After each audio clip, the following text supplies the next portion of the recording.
అడవిలో చాలా రోజులుగా భయంకరమైన వర్షం పడుతుంది. ఈ విషయం గురించి చర్చించడానికి పిచ్చుకల రాణి అయిన హేమా పిచ్చుక పిచ్చుకలన్నింటినీ పిలిచి మీటింగ్ పెట్టింది. అడవిలో 1 నెల నుండి రోజు వర్షాలు పడుతూనే ఉన్నాయి. నాకు తెలిసి ఇప్పుడప్పుడే ఈ వర్షాలు ఆగవనుకుంటా. మీరు చెప్పేది నిజమే పిచ్చుకల రాణి. భయంకరమైన వర్షాల కారణంగా దాదాపు అన్ని పిచ్చుకల గూడులు కూడా పాడైపోయాయి. గద్దలు కూడా మమ్మల్ని ఇబ్బంది పెడుతున్నాయి. ప్రస్తుతం ఇది గొడవ పడే సమయం కాదు. నేను మిమ్మల్ని ఇక్కడికి ఎందుకు పిలిచానంటే మనం కాలుకాకి దగ్గర నుండి కొబ్బరికాయలు కొనుక్కోవాలి. అలాగే మనం ఈ కొబ్బరికాయలతో గూడు తయారు చేసుకోవాలి. అలా చేయడం వల్ల మనం ఈ భయంకరమైన వర్షం నుండి మనల్ని మనం కాపాడుకోవచ్చు.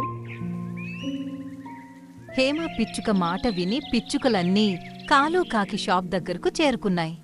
అక్కడ చాలా పెద్ద పెద్ద కొబ్బరికాయలు పెట్టి ఉన్నాయి. కాకి పిచ్చుకలన్నింటినీ చూసి ఆశ్చర్యంతో ఇలా అంది. అరే ఏమైంది?